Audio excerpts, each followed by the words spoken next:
کیونکہ اندر جو آپ کے انٹیلیجنس ایجنسی کا کرنل ہے اس کا حکم ہے، یعنی کہ آپ کی خفیہ ایجنسیاں جو ہیں وہ نظام عدل اور آپ کے اسٹیٹ اور ریاست کے اوپر آ گئی ہیں، حاوی ہو گئی ہیں۔ حضرات السلام علیکم۔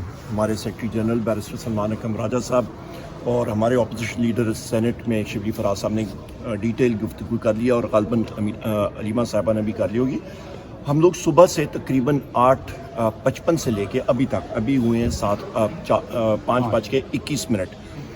ابھی تک ہم لوگ عدالت میں ہیں اسلام آباد ہائی کورٹ میں، اور دوپہر سے ایک فائل کلر کی طرح ہم سارے جتنے بھی ہم لوگ ہیں، علیمہ صاحبہ علیمہ بھی آپ آگے آئیے، ہم سارے کے سارے فائل کلر کی طرح ہم لوگ فائلوں کے پیچھے ہم لوگ پوری برانچوں میں جا رہے ہیں، اس کی پیروی کر رہے ہیں، نکال رہے ہیں اور کہ آگے فائل لگے۔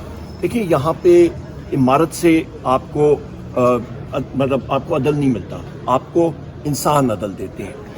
لہٰذا ہماری یہی ابھی ہم لوگ توقع کرتے ہیں کہ کل چیف جسٹس صاحب ایک لارجر بینچ بنا کے ہماری ملاقات کرائیں گے وزیر اعظم عمران خان صاحب سے۔ آج بھی ہم لوگ جسٹس صاحب کے سامنے جب پیش ہوئے تھے، میری ان سے ایک ہی التجا تھی، میں نے کہا جسٹس صاحب میں ہو گیا یا شبلی فراز صاحب ہو گئے، ہم لوگ انڈیویجولز یا انفرادی طور پہ شبلی فراز یا عمر ایوب کو سائڈ پہ رکھیں، ہمارے پاس ایک پوزیشن ہے، آئینی پوزیشن ہے، leader of the opposition senate, leader of the opposition قومی اسمبلی، گاڑی پہ جھنڈا لگا ہوا ہے، اس جھنڈے کے لیے جس کے لیے لوگ اپنا جان کا نذرانہ پیش کرتے ہیں۔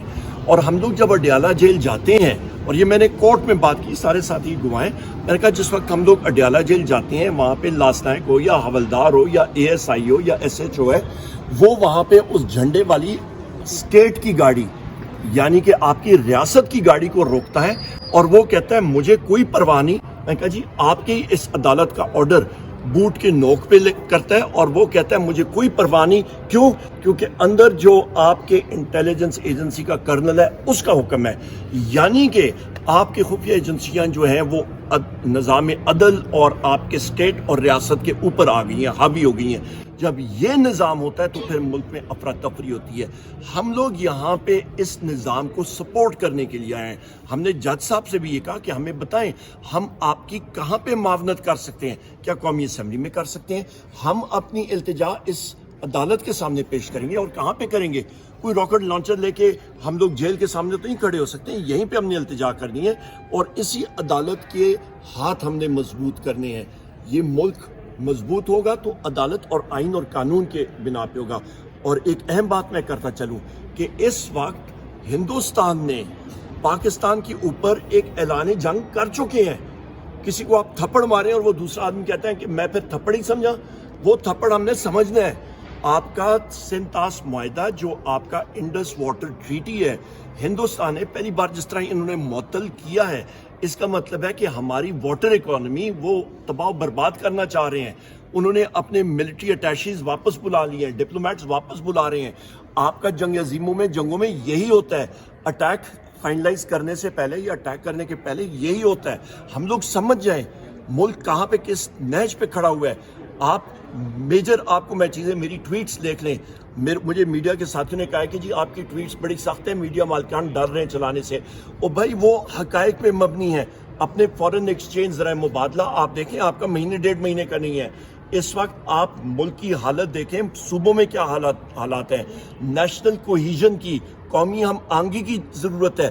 قومی ہم آہنگی آپ کا کیا خیال ہے؟ آصف علی زرداری جو ICU کا پیشنٹ ہے وہ سپیچ کر کے دے گا، یا آپ کا جو پرائم مپٹ جو ہے، پرائم مپٹ آپ مپٹ ہوتا ہے آپ کا کٹ پتلی، پرائم مپٹ شہباز شریف کرے گا؟ اس کی تو کوئی بات سننے والا تیار نہیں ہے۔ اور کون کرے گا؟ ایک شخص ہے، اس کا نام ہے وزیر اعظم عمران خان۔ وہ جیل میں بیٹھے ہوئے ہیں اور یہ لوگ یہاں پہ کہہ رہے ہیں کہ جی ہم لوگوں کو موبلائز کریں گے۔ نہیں ہو سکتا۔ اور سب سے اہم بات یہ کہ ہم نے ایک چیز ذہن میں رکھنی ہے کہ قومی ہم آہنگی ہوگی، قوم یونائٹ ہوگی، آگے جا سکیں گے، تب ہندوستان کا ہم لوگ مقابلہ کر سکتے ہیں۔ ورنہ خواتین و حضرات ان حالات میں جنگی ساز و سامان سے لے کے باقی ساری چیزیں ایک بہت میں سمجھتا ہوں کہ سخت حالات میں سے ہم لوگ گزرنے والے ہیں۔ اور اس کے لیے میں پھر ریپیٹ کر رہا ہوں، سارے کا سارا دار و مدار آپ کا ایک شخص پہ آتا ہے جس کا نام وزیر اعظم عمران خان صاحب ہے۔ ان سے مشاورت کرنا، ان کو باہر نکالنا یہ ملک کے لیے، اس قوم کی مستقبل کے لیے سب سے بڑی بات ہے. اور میں نے اپنی ساتھیوں سے میں علیمہ بیوی سے تھوڑی دیر پہلے علیمہ آپا سے بات کر رہا تھا. میں نے کہا میں پیشن گوئی کر سکتا ہوں کہ حالات، اور میں پہلے بھی کہتا رہا ہوں، حالات اس طرح کے ہوں گے کہ یہ خود فارم 47 والے یہ وزیر اعظم عمران خان صاحب کے پاس جائیں گے اور کہیں گے جی آپ آئیں اور ملک کو متحد کریں. بہت شکریہ. اب کنٹیمپٹ آف کورٹ کی جو ہوئی ہے، ہم جو عدالت کی حکم کو نہ مان کر جو توہین عدالت ہوئی ہے، وہ کیس ہم نے، جس میں پٹیشنر تھا، علیمہ بیوی پٹیشنر تھی، اور ہم آج صبح 9 بجے سے، عمر ایوب بھی تھے، اور ہم آج صبح سے اپنے اس کی وہ کر رہے ہیں، پیروی کر رہے ہیں. ہم صبح سے جا رہے ہیں، اور جس طرح کہ علیمہ بیوی نے کہا کہ ہم یہاں پہ آئے ہیں بنیادی طور پہ عدالت کے وقار کو اور ججوں کو سپورٹ کرنے کے لیے، کیونکہ اگر ان کے احکامات پہ عمل نہیں ہوگا تو پھر ان عدالتوں کو اتنی یہ شاندار عمارتیں جو بنائی ہیں، اس کا کیا فائدہ ہے.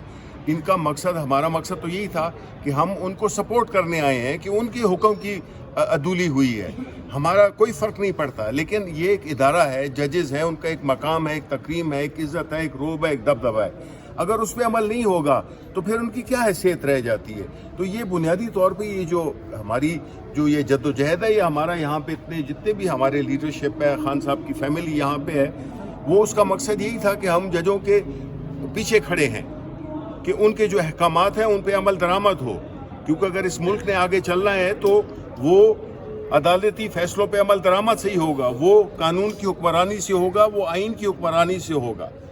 اس کے بغیر جو ہے تو آپ سب ینگ لوگ ہیں، آپ کا مستقبل جو ہے تو بڑا مخدوش ہے. کیونکہ اگر یہ عدالتیں انصاف دینا چھوڑ دیں یا ان کے دیے ہوئے فیصلوں پہ عمل درآمد نہ ہو. ہمارے پاس سپریم کورٹ کی مثال ہے جس میں کہ ریزرو سیٹس کی ججمنٹ ہوئی ہے اور اس پہ عمل درآمد نہیں ہوا، کتنا عرصہ ہو گیا ہے.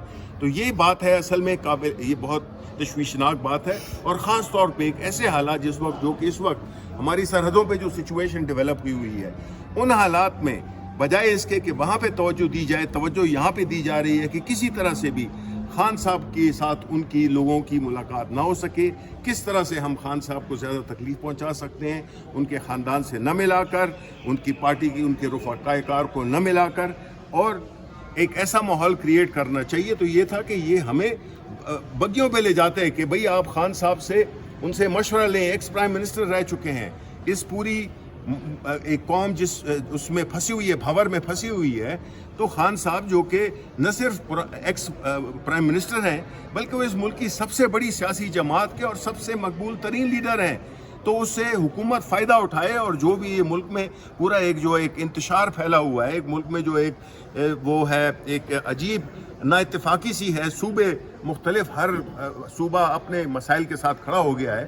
اس کو صرف عمران خان ہی سولو کر سکتا ہے. اس کو عوام کی پذیرائی حاصل ہے، اور کسی چیز میں اگر عوام کی پذیرائی نہ حاصل ہو تو کوئی بھی ادارہ ہو وہ کامیاب نہیں ہو سکتا.